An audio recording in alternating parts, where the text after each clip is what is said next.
सारा प्रणाम। सहारा से जुड़े हुए समस्त कर्तव्ययोगी साथियों का और निवेशकर्तागण का, जमाकर्ताओं का और बहुत सारे बुद्धिजीवियों का हार्दिक अभिनंदन, स्वागत है। दोस्तों, पिछले 3-4 महीने से इधर उधर की सारी प्रॉब्लम जितना भी चल रहा है, माननीय सुप्रीम कोर्ट के अथक प्रयास जिस तरीके से दिखाई दे रहे हैं और सहारा की तरफ से भी अपने आप को थोड़ा सा दुरुस्त किया जा रहा है। जैसे कि आपको सूचना मिला होगा कि शीर्ष प्रबंधन में कुछ और महारथियों को जोड़ा गया है, जिसमें अभिजीत सरकार जी के सहित और अन्य वरिष्ठगण मौजूद हैं। एक नई संरचना शीर्ष प्रबंधन का चल रहा है, मंथन भी चल रहा है। और सबसे बड़ी बात यह है कि 2 अप्रैल को क्या होने वाला है। क्या यह सुनवाई सारा से विवाद की अंतिम सुनवाई हो सकती है? क्या इसमें डिसाइडेड कुछ फैसले हो सकते हैं? बहुत सारे सवाल इस वक्त पूरे सोशल मीडिया पर और तमाम हमारे जमाकर्ता साथियों के बीच और कार्यकर्ता साथियों के बीच घूम रहे हैं। और उनकी सबसे बड़ी चिंता कार्यकर्ताओं की है कि क्या उनको रोजगार मिलेगा, और हमारे सामान्य जमाकर्ताओं की चिंता है कि क्या उनको ब्याज सहित भुगतान होगा। ऐसे तमाम प्रश्न हैं जिसकी खोज शायद 2 अप्रैल को पूरा हो जाए। इसमें काफ़ी सारे लोग ये कह सकते हैं कि अभी से क्या कहा जा सकता है, लेकिन मैं कुछ आंकड़ों की तरफ, कुछ तथ्यों की तरफ आपका ध्यान आकर्षित करना चाहूँगा, जिससे ये प्रतीत होने लगेगा कि 2 अप्रैल का जो सुनवाई है उसमें क्या महत्वपूर्ण हो सकता है।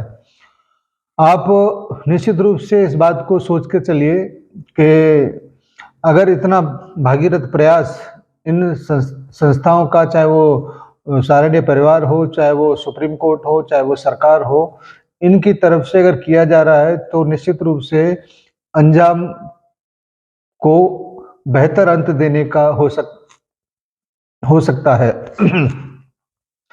इसीलिए मैं आपसे थोड़ा सा चर्चा करना चाहूँगा कि विगत कुछ समय से, चाहे वो हमारे सुप्रीम कोर्ट के एक बहुत ही प्रतिष्ठित व्यक्ति वकील साहब, पारिक साहब हों, या अन्य बहुत सारे लोग जो मध्यस्थता के माध्यम से सुप्रीम कोर्ट की गाइडलाइंस पर अपना बहुत बड़ा अवरोध जो था वो पूरा करते हुए सुप्रीम कोर्ट के समक्ष अपने आप को रखने का एक शानदार कोशिश किए हैं।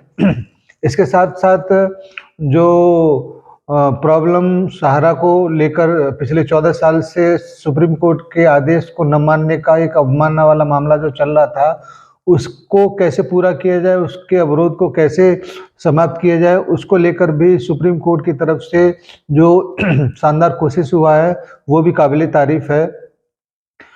इसके अलावा सहारनीय परिवार भी अपने आप को फिर से एक नई संरचना में अपने आप को ढालने का या व्यवस्थित करने का प्रयास कर रहा है।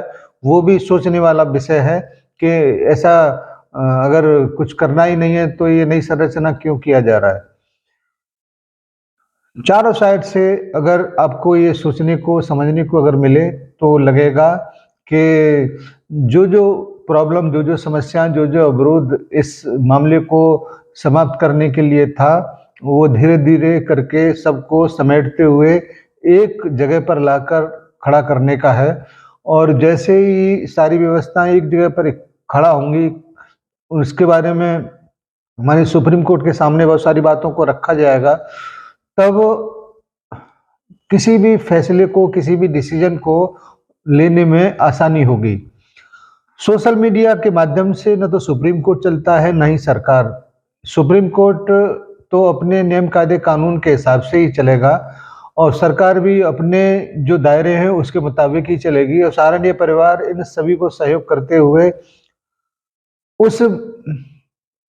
उसको अपने हिसाब से चलने का अभी राइट नहीं है और ये सब कुछ होगा माननीय सुप्रीम कोर्ट के आदेश के आने के बाद। तो उससे पहले वो अपनी तैयारियां जरूर कर रहा है और मैं अपने सभी साथियों से भी ये कहना चाहूँगा कि आप भी तैयार रहिए, क्योंकि कुछ बैठकें, कुछ सूचना, कुछ मीटिंग कुछ समय होली के बाद जब होगा तो कुछ बहुत सारी बातें बिल्कुल क्लियर भी होंगी, साफ भी होंगी। उसकी सूचनाओं को देने के लिए हम आपके बीच में समय-समय पर आते रहे हैं और बहुत सारी बातों को लेकर आपके बीच में रखते रहे हैं और ये अनुमान लगाया जा रहा है कि बचे हुए 20-22 दिन जो इस महीने में हैं, इसमें से 4-6 दिन होली के हुड़दंग में बीत जाएँगे, लेकिन उसके बाद जो भी समय बचेगा, उसको बहुत सारे महत्वपूर्ण काम भी सहारनीय परिवार को और सुप्रीम कोर्ट के जो भी दिशा निर्देश हैं, उसको मानते हुए अन्य विभाग, चाहे वो मंत्रालय हो, उन सबको करना है। और 2 अप्रैल को जब ये सारे लोग एक मंच पे खड़े होंगे, एक जगह पे एकत्रित होंगे, तो निश्चित रूप से सभी लोगों को जो भी प्रॉब्लम है, उसको समाप्त करने का बीड़ा उठाते हुए सबको कुछ न कुछ राहत देने का प्रयास ज़रूर करेंगे। साथियों, उम्मीद है तो दुनिया है, उम्मीद नहीं तो कुछ भी नहीं।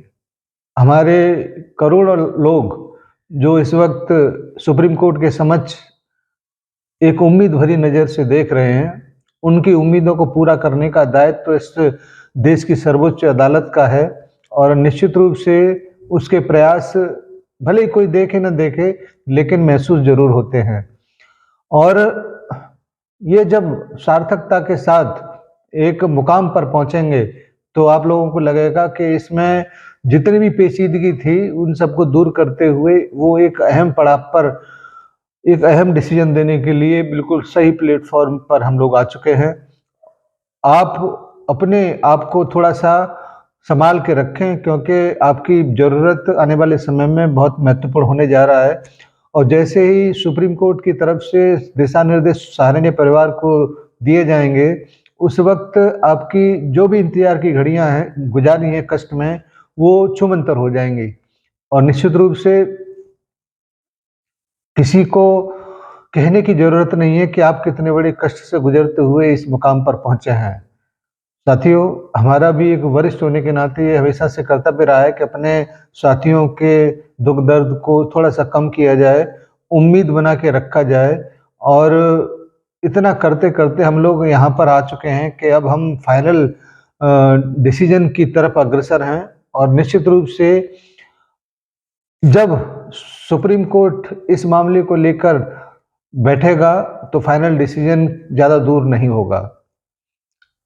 बहुत सारे लोग इस वक़्त तमाम प्लेटफ़ॉर्म पर अपनी-अपनी भूमिका में नज़र आते हैं।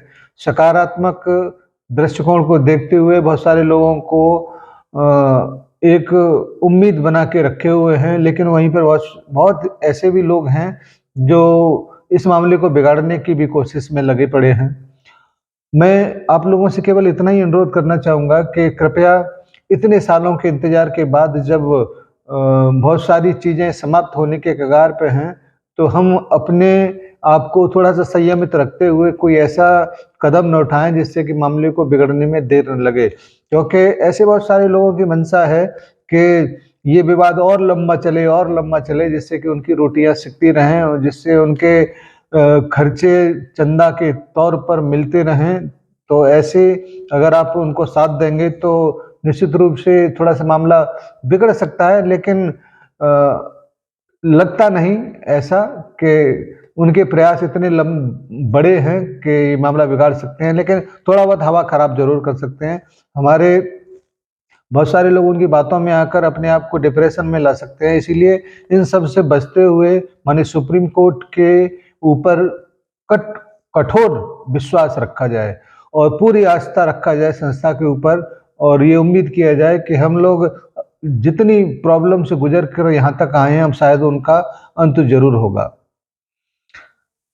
आज ये वीडियो बनाने का मेरा उद्देश्य केवल इतना है कि हम लोग ये उम्मीद करके बैठे हुए हैं, या पूरा उम्मीद है कि 2 अप्रैल को डिसाइडेड सुनवाई होगा, जिसमें आपकी तमाम समस्याओं के समाधान की तरफ हम लोग अग्रसर होंगे और हम पुनः एक बेहतरीन प्लेटफॉर्म पर फिर दोबारा से खड़े होने का सौभाग्य प्राप्त करेंगे।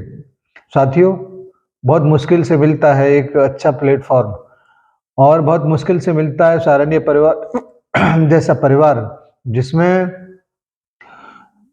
50वें वर्ष में प्रवेश करने से मात्र 2 कदम की दूरी पर है, और उससे पहले बहुत सारे काम सहारनीय परिवार को करने, अपने जमाकर्ताओं के, अपने कार्यकर्ताओं के आंसू पोंछने हैं, और इसके लिए वो पूरी तरह से अपने आप को संगठित कर रहा है और एकत्रित कर रहा है सारे लोगों को, जिससे वो आगे चल के इन सारे लोगों को बेहतर राहत दे सके और इनकी जो भी समस्या प्रॉब्लम है उसको समाप्त कर सके।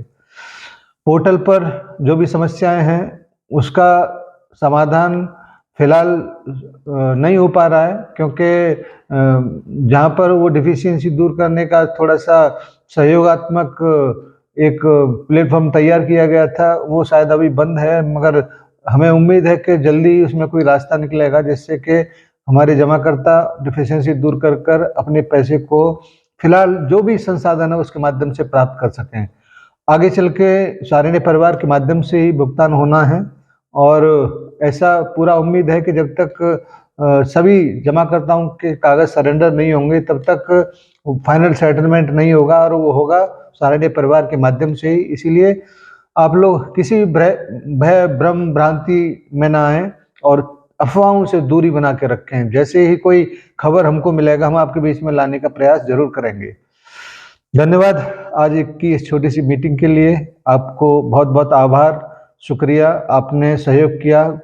ऐसे मेरे बहुत सारे कर्तव्य के साथी भी हैं जो हमारे वीडियो को अपने अपने हैंडल से अपने अपने सोशल मीडिया पर डालते हैं और तमाम ग्रुपों में भी डालते हैं, जिससे कि हजारों लोग इसका लाभ उठा पाते हैं। यही हमारी पूंजी है, हमारे कार्यकर्ता और जमाकर्ता। इसको सजो के रखें, आगे चल के ये बहुत काम आएगा। धन्यवाद आप सभी को, और मेरे प्यारे कर्तव्य के साथियों को बेहद प्यार भरा सहारा प्रणाम, और समस्त निवेशकर्तागण को बहुत बहुत धन्यवाद, सादर नमस्कार। आप हिम्मत न हारें, आपका काम जरूर होगा। आपका एक एक पैसे का भुगतान करने के लिए सहारनीय परिवार प्रतिबद्ध है, जो आगे चल के होना ही है। जय हिंद, सादर सहारा प्रणाम। बढ़े हर कदम जोश हमारा, हम हैं सहारा, हम हैं सहारा, विश्वास की बहती धारा। सहारा इंडिया परिवार, आत्मविश्वास की ताकत।